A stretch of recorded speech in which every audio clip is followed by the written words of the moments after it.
My favorite. It's Judd's Hockey Show. Hey, it is Judd's Hockey Show. It is the Wednesday edition, which means it's Judd. It's Jessi Pierce of Bardown, Beauties, the fantastic podcast. And also, NHL.com covers the Wild. It's AJ Fredrickson, who has basically become my co-host because Declan Goff is off doing twin stuff now, but we love having him aboard.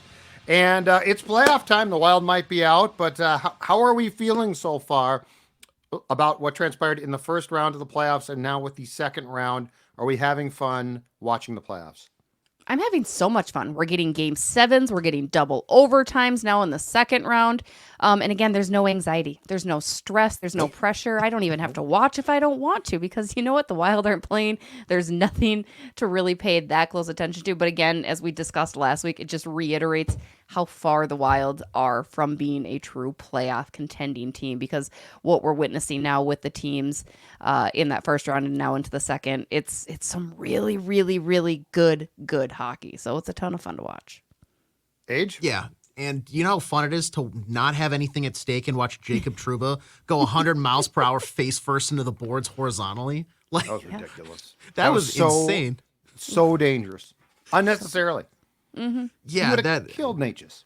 And that's the thing. Like normally he's usually pretty consistent and he'll hurt the other guy, but luckily last night he missed fair and square. So, but yeah, no, we're kind of getting the best of everything that playoff hockey has to offer.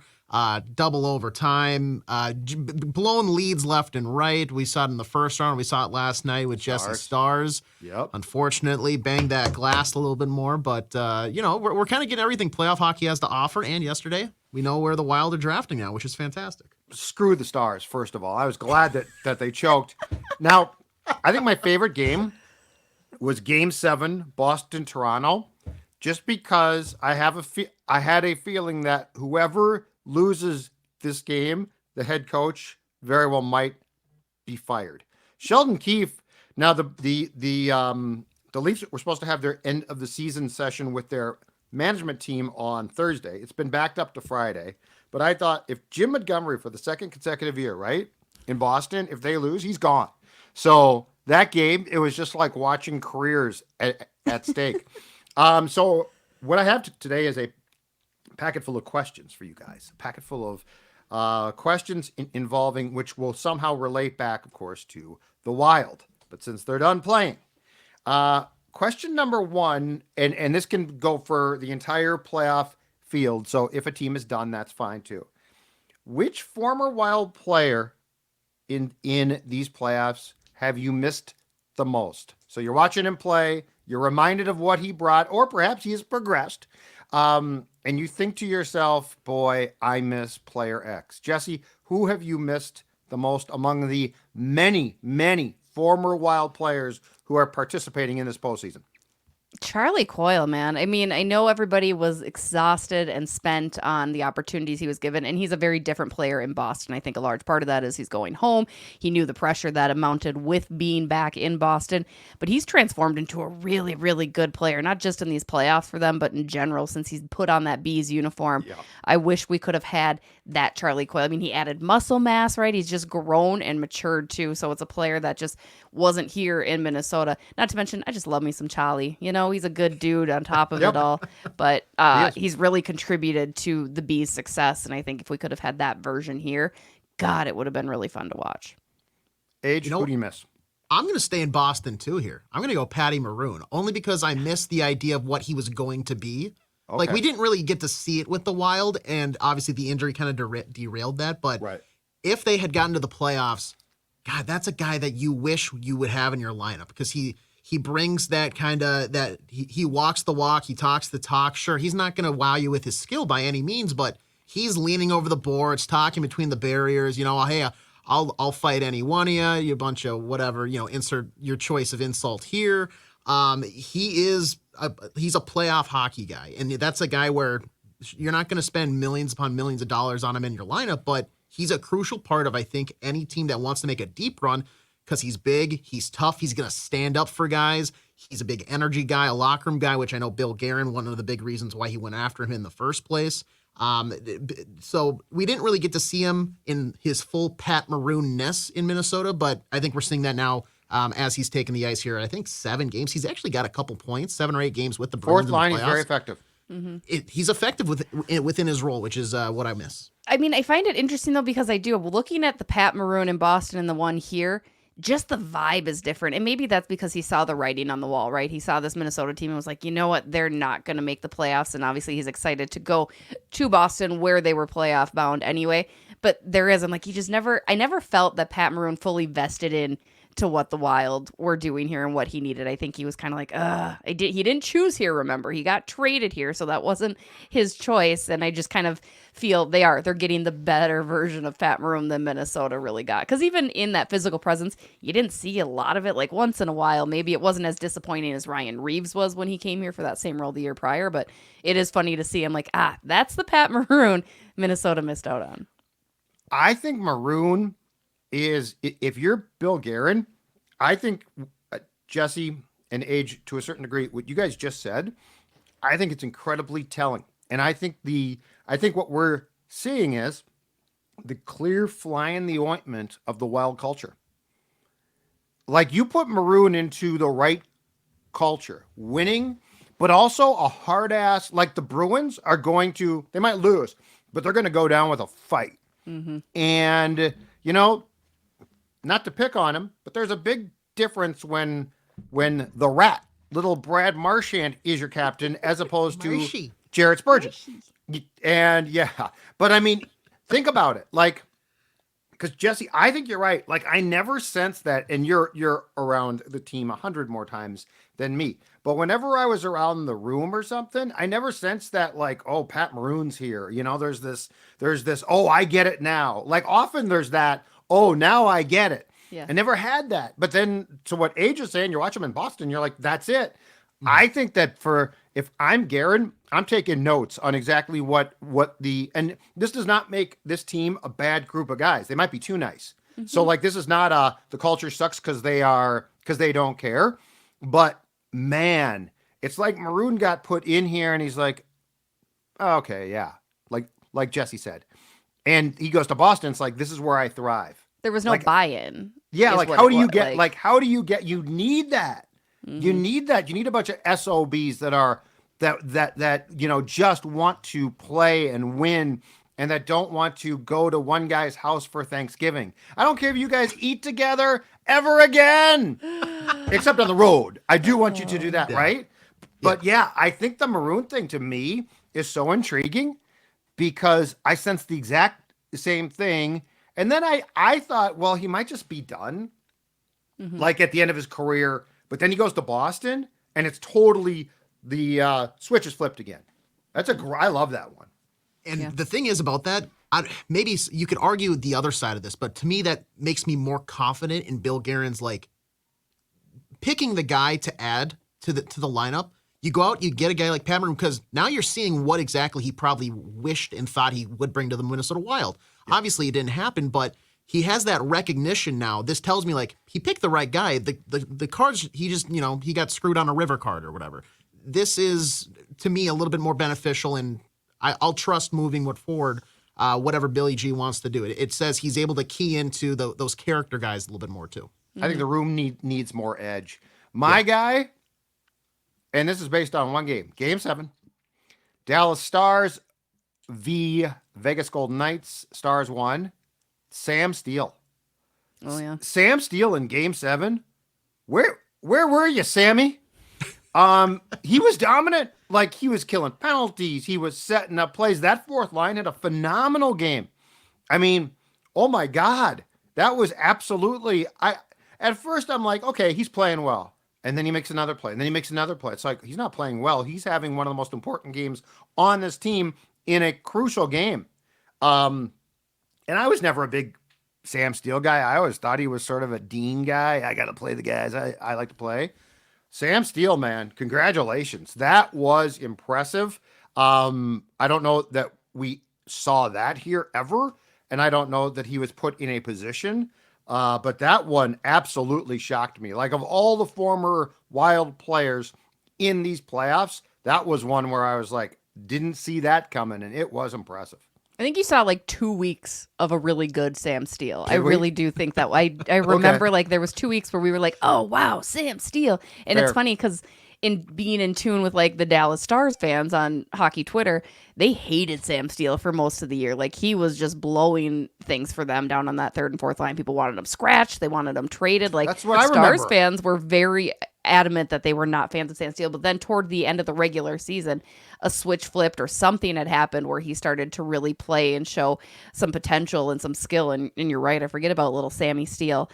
He's got some speed, he's got some skill, and if he can just utilize that, he's a great fourth liner for you because he's not just a grinder. He does have some talent there too, which is great. So good on Sammy. Yeah. When you were going Stars, I was afraid you were going to say who shall not be named, but you did it. Hell, screw him. No, I didn't know. He's not getting named. Okay, question 2. Speaking of the aforementioned Dallas Stars, how do you guys feel? And you fall into a different age bracket generationally, hockey wise, than I do. But starting with Jessi, how do you feel about seeing? I believe it's your Stanley Cup pick, the Dallas Stars. How dare you? I know. Succeeding into the second round, where I do think that they will get beat, but still they are there. It's funny because when I went back and looked at my preseason predictions, I swore up and down that I had picked the Rangers because I love the Rangers. Note the Mark Messier jersey in the back. Shesterkin, I love me some good goaltending. Like I just love and I like Peter Laviolette too as Great coach building out there. too. The garden's fantastic. I love Like it. everything. So I thought I'd pick the Rangers. Unfortunately, apparently I stuck with the West and picked Dallas to defeat the Rangers in the Stanley Cup Finals. I do think those are your Stanley Cup Final teams. The reason I like Dallas so much is they're just good. They've got good goaltending. They've got good defense. They've got Wyatt Johnston doing things that a kid under 20 years old shouldn't be doing. You've got Tyler Seguin in his prime form the past 2 seasons. I mean, it could be a lot of recency bias in watching them dismantle the Wild during the regular season this year and in the postseason last year. But they're just good. I put aside all feelings, negative via the North Stars, via Minnesota stealing our team, and just they're a really fun team to watch when they're clicking on all cylinders. And I think that this is going to be another great series against the Avs. Hopefully, I don't love that they blew a 3-goal lead, but I love that they weren't overly concerned with it either, knowing that it was just the first game and knowing that it's going to be a tight series. So I don't have the animosity that I know my co-host Kirsten has, that Judd, I can see in your eyes you have. Yeah, I got a fire burning. I think they're a really Good for fun you, team Kirsten. to watch. Yeah. I like Jake Ottinger. I love him. Again, with my goalies, and he's a local kid. Lakeville When kid, he's yeah. on, he's on. You gotta give him props. So Dallas, go do you. Don't embarrass me. That's what I'd like, because then it's hard. Then I get it double as bad when they lose, right? I'll rub it in. For sure.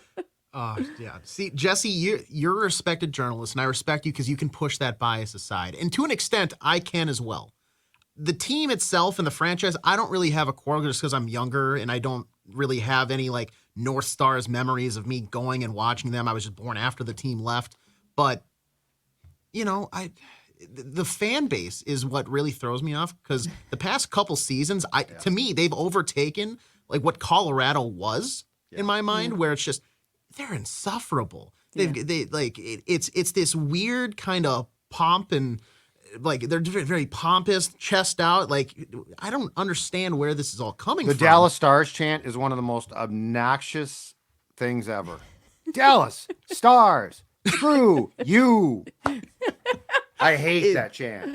It's terrible. Like the branding, I don't like. Like you had these beautiful jerseys with Yes, some that's another gold great trimming and the black, and Sing it. and now you have like a Starbucks knockoff with an ugly green. It's like, is it forest? Is it mint? I don't know exactly what you're doing here. And their then playoffs with the AI, that is atrocious. That was terrible. what is Like that? the themes, and then some of the players. Like I'm not a Jamie Benn fan. Jamie Benn is the most fraudulent Art Ross Trophy winner in the history of hockey. The 14-15 season, I don't understand how he won this with 87 points. I did a little research before this. The last time somebody played essentially a full season and scored less than that was Stan Mikita in 67. But that's when they played 74 games. And he Don't had you knock 87. Stan Mikita? I'm not Wayne's knocking him. World? I'm not knocking Stan Mikita's Mikita. Donuts? But he played less than 82 games. They played 74 that season. He only played 70 of them, and he had 87 points. Otherwise, like Yager, 48 in a lockout season. He had 70. My guy, Marty St. Louis, had 60 in 12-13. Like, it is insane that a guy like Sidney Crosby misses 5 games and comes 3 points shy, and all of a sudden Jamie Benn just has this. And plus, they do go down fairly easily. Who was it last night that went down for embellishment on a pretty weak hooking call? I'm not exactly sure. But like the franchise, I don't hold a grudge against. It's the fan base. It's the off-ice stuff with the AI playoffs. Like, what are we doing? It's a lot of Glassbanger guy. Glassbanger guy. that guy. What a moron. Really quick. I kicked him out of the arena. Tickets are so expensive. Tickets are so expensive these days. Can you imagine? You saved up. You love hockey. You finally, I'm going to treat myself. Maybe I'm going to go with my pops, who's a lifelong hockey fan. We get on the glass, and you come down the aisle, and you're sitting next to this guy who, he goes full COD zombie mode on it on the glass. Like, buddy, you're not in the game. You're not in the game. You're disrupting everybody around you. It's obnoxious. I did some reconnaissance reporting work here because I'm like, do they really allow, like, those seats are expensive as hell. Do they really allow a guy? He used to do it. They told him to knock it off. You can't bang the glass. But I've also been told that this thing between him and Biz on Turner is a bit. It has to be. There's no way that Biz So- goes that hard. has to It's be a not. Yeah. So the banging being allowed to return was for the bit. Makes sense. So like he's not allowed to do, which is why if you watch now, he's got a sign that says bang. Now I would say sit down and shut up. Yeah. Or sit down and cheer. I don't care if you cheer, but don't have it. But anyway, I've been told it's a setup. It's complete crap. But that makes it even worse because it's not sincere then.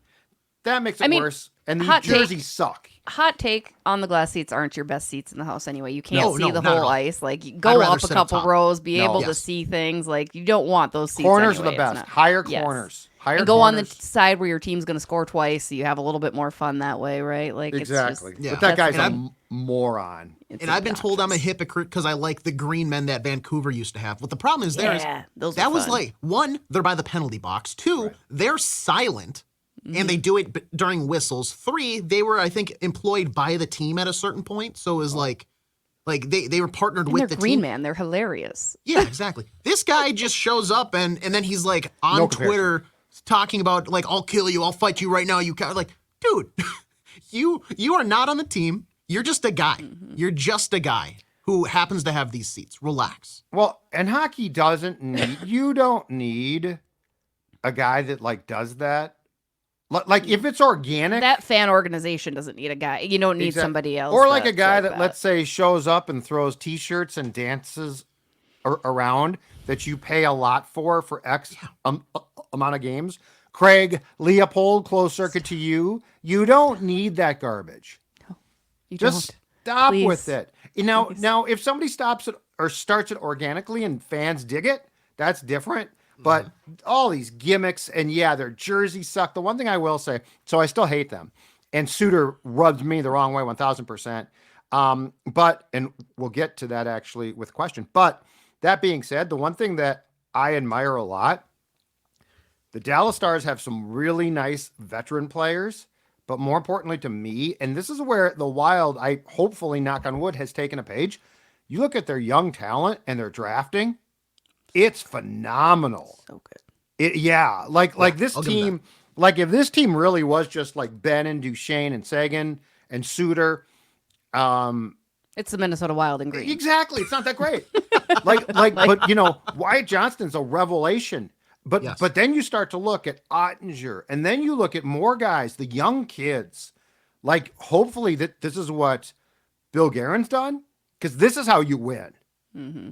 You're young, you're energetic, you've got guys that can lead. Like I do like, aside from 20, I do like the distribution of like the leaders of that team, the young Pavelski's guys. great, and I would take a Pavelski. Jamie Benn on my team. I'm not gonna lie, I would absolutely take Jamie Benn on my team. Pavelski, I might. Pavelski is a We free might agent. have a problem there, Jesse. Pavelski's a free agent, you guys. And Pavelski lives in Wisconsin. Yes. He's from now, Wisconsin. Now Pavelski, so- unfortunately, is influenced by he who shall not be named, and his belligerence.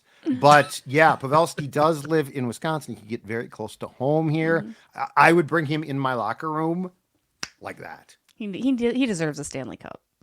Yes, Well, absolutely. and he might win one and then come here. There you go. Of course, then it'll be poor Matt Cullen times 2 when he came here and nothing good happened. Okay, question 3. Who do you want to see advance? Right, Zach Parise or Ryan Suter? Because the $98 million boys are playing each other. Colorado, obviously, as we just talked about, came back from a 3-0 deficit last night. Zach, who said he is done after this on the Avalanche. Suter, who plans to play until he's 52 on the Stars.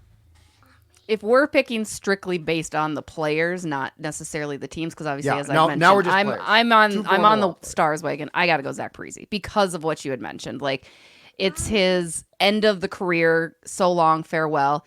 He had a very promising career, right? I think he didn't accomplish what needed to be accomplished here in Minnesota, didn't get to do all the things that Minnesota had wanted to see him do. But in New Jersey, he was good. I mean, he is an idol. He's still one of the top American-born players in the league. So, I mean, he's had a very good year. So I think just a Stanley Cup for him is well-deserved. Plus, as Kirsten and I talked about this year, he has a much better personality than Ryan Suter. He's a little bit friendlier. He's smiling. He's jovial. So you can't help but be happy for him, right? And you know he's going to come back here, probably coach in Edina, do something there with the kids. So I'd say, Zacho, go Speaking get of him. kids, your kid just flew. Did you see me? Yeah, I just pushed him out of the way, and then he's trying. Oh, an elbow? Yeah, I gave him 2 minutes bow. for elbowing? Probably going to get 2 minutes for it, but I'll deal with it later. I'll take this. I'll take the sussy if I There will need be to as well. consequences, though. The kid, 10-minute misconduct. Yeah, exactly. Match penalty, So. perhaps. Hey, Jacob Trouba, settle down. I know, right? So give me Zach.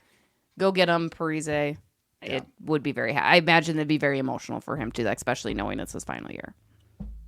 Yeah, everything that Jessi just said. I don't need to kind of repeat too much. I mean, he just has, I think, a little more tie to the state of Minnesota, especially given his father, JP, playing for the North Stars. And when they both were bought out, I feel like Parise, for whatever reason, it didn't leave a sour of a taste. Well, he expected it.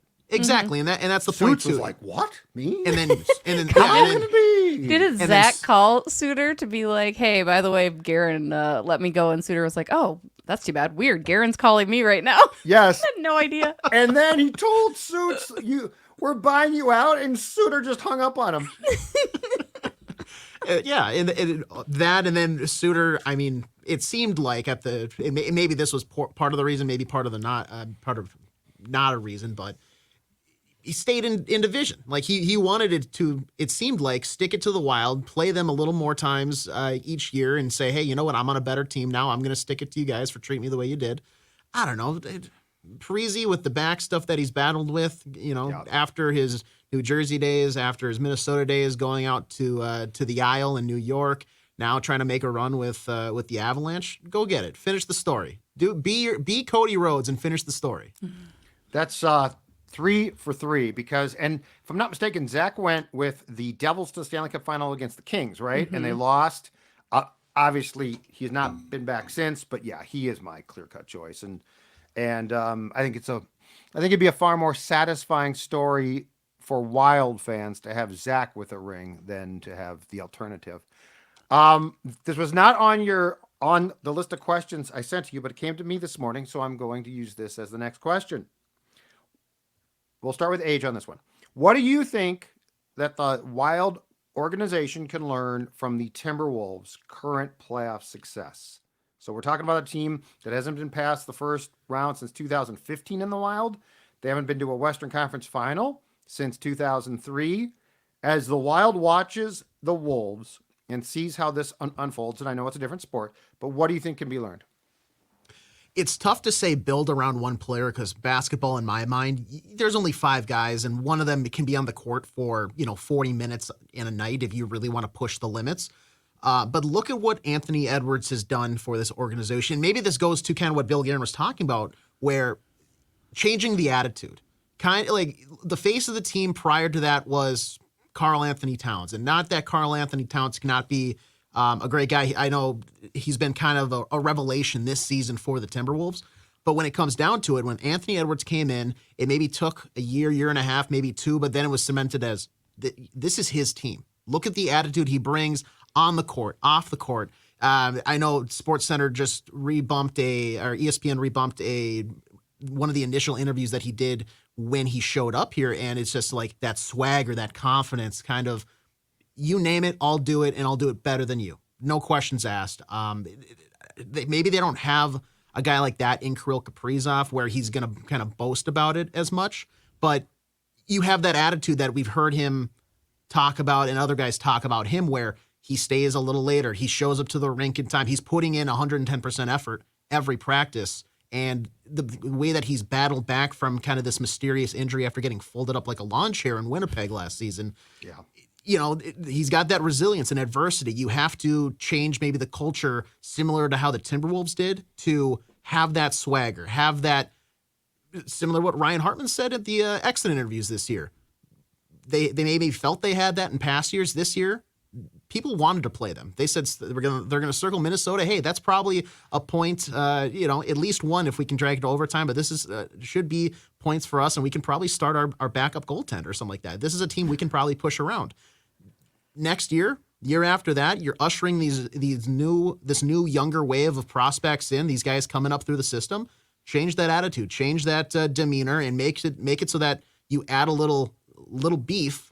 And teams don't want to push you around anymore. Now now you're stepping on them. You're going into their barn and you're putting up 5, 6, 7 goals, similar to how we saw some teams that maybe you'd expect the Wild to kind of run rampant over. You saw the Coyotes, rest in peace, do that to them in their own barn this past season. So Nick Bukestad, man. Nick Bukestad, plain legend, Mr. Hockey. So that's my biggest takeaway is find a new attitude, like this kind of grit first mentality. Maybe that's kind of it, but it can't. Obviously, that's not it. Let's find that swagger. Let's get that Minnesota Wild. And a lot of, I think, casual hockey fans describe Minnesota Wild hockey as pretty boring, even with the addition of a Kirill Kaprizov. Be a team that's fast paced. Be a team that is like NASCAR F1. You're zooming around the ice. You're maybe rubbing his racing type thing. You find that swagger back. Get that confidence.